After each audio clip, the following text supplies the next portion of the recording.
Hello and welcome. I'm delighted you're here. How did you like that new introduction today? That's courtesy of my son, who came in here and redid all of this, turned my bench around, changed things around, and I've got some parts on order that haven't arrived yet that will put the microphone right here, some other equipment that's coming in and lights. So this whole scene is going to improve over what you're looking at today. I'm excited about that, and I hope you are too. So let's move on, because you know what time it is? It's 2 o'clock, and that means it's time for tea. Wow, I had so many responses and so many questions, I can't possibly go through them all today.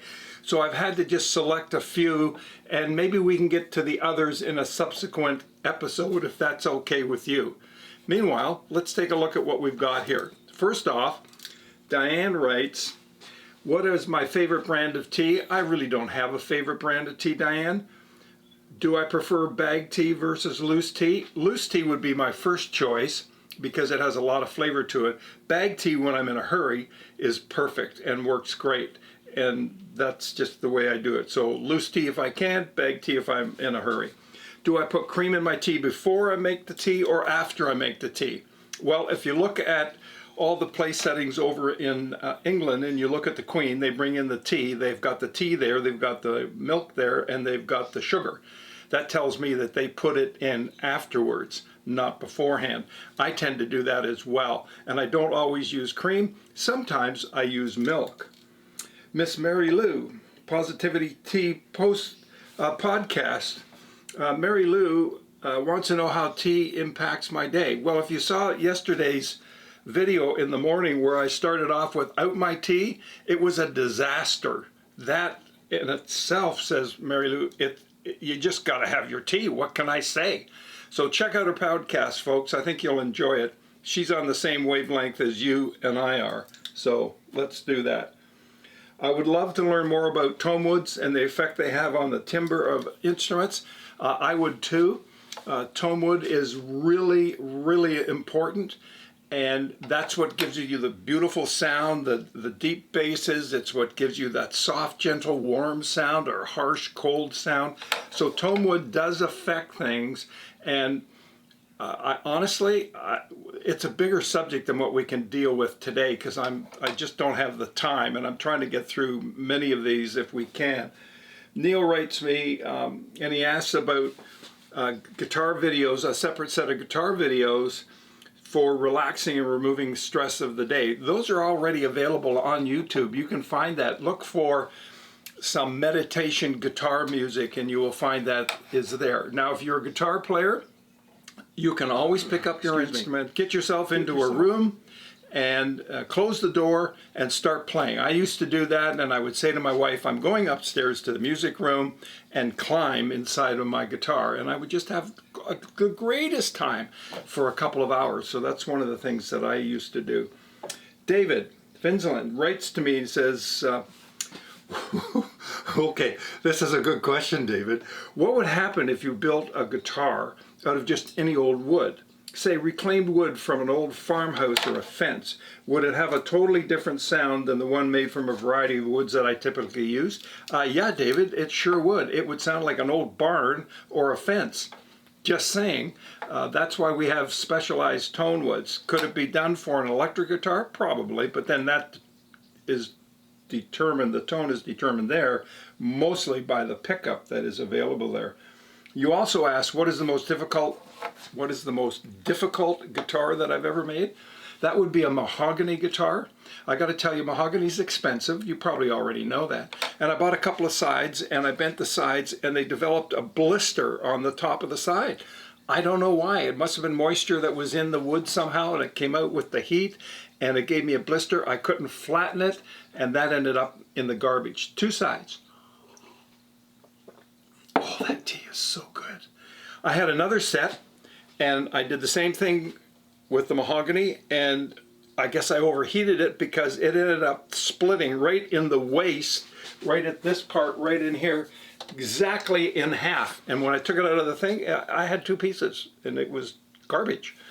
So I did another one, another set, so I'm up to 6 sides now, and I bent those, and it turned out that they were just so badly scorched that I couldn't get the burn marks out of them. So we went for the fourth set, which is sides 7 and 8.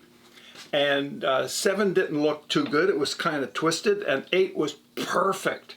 So I've got one perfect mahogany out of 8 sides that I bent, only to learn that mahogany is perhaps the most difficult wood to bend for a guitar. So maybe that's why they cost so much money.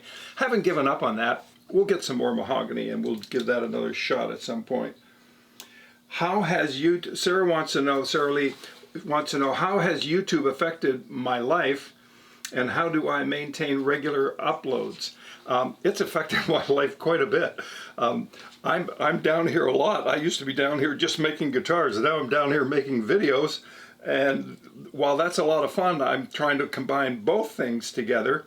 And how do I maintain regular uploads? I just keep on doing them, and if I can get better at this, I can do this in one take or two and a few edits and get it out and get it up onto the site.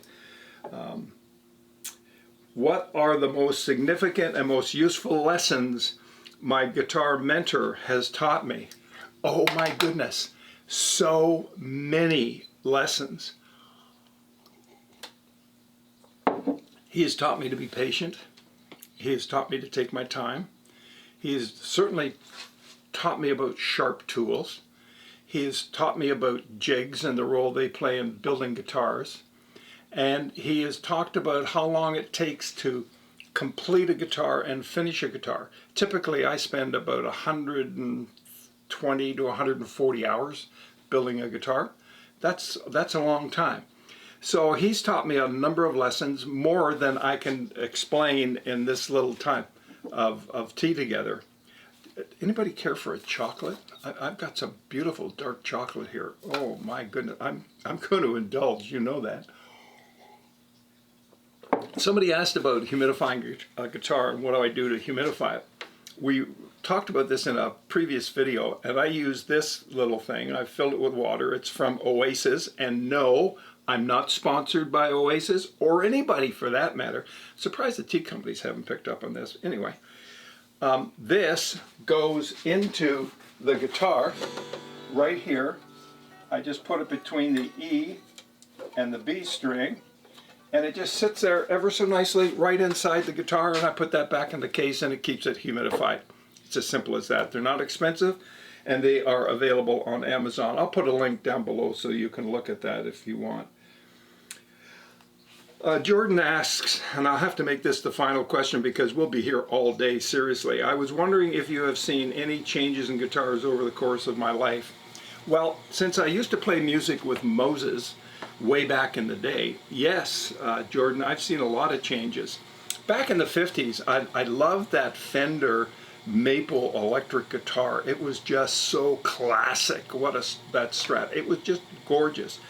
Today, I think the guitars are made better than they were back in the 50s. I know some of the old vintage guitars are very special. That's usually because they've been played and the wood has acclimatized. It's got old, the sound. The more you play a guitar, the better the sound. The more the wood opens up and the sound comes out of it. So that has a factor on some of the classic old guitars.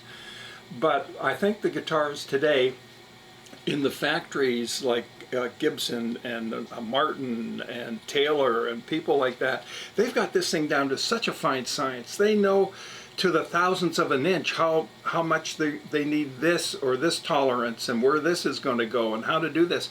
That's why they're able to build a guitar and replicate the sound, exactly the same sound, or almost exactly the same, from one guitar to another. It's really special, so that's one of the things they do. Now, I want to just announce a little bit about next week. We finished the back of our guitar yesterday, and what we're going to be doing next week is we're going to start bending the sides. That you don't want to miss because that will be a lot of fun, and I'm going to also show you how I set up and start to carve for the armrest, how I prepare that in the sides of the frame. So we'll get to that next week and probably the week after. It's going to be a fun time, and with any luck I will not destroy this. Oh, don't let me destroy this or overheat it. You'll see what happens when I put all the stuff in the forms here, and I may have to bring out a special guest to help me with some of this, and you'd really enjoy him because he's special. So that's about it for me today. So if you haven't subscribed, this is a different kind of a day. This is a day where we're having a cup of tea together and we're answering some questions. We're not doing the build today per se. So that's back next week. But come on back, subscribe, hit that bell, smash it, hit it with a hammer, hit it with a pickaxe if you have to, hit it with a short axe. And if none of that works, take your shoe off and smash the thing. I don't care what you do. Just get notified that we're here. And come on back, because this is a fun place to be. Don't forget, in the community section, in the middle of the YouTube page, I've written a number of little blurbs that I hope will inspire you and encourage you and help you to have a better day. So I thank you for being here. Don't forget to check out the links. They're all down below. And I'll be seeing you in the next video. I hope you have a great day. Oh, this tea is amazing. And these chocolates, oh baby. Let me tell you, there's nothing like a little 72% dark chocolate. So this is for you. See you next week. This is so good. Bye.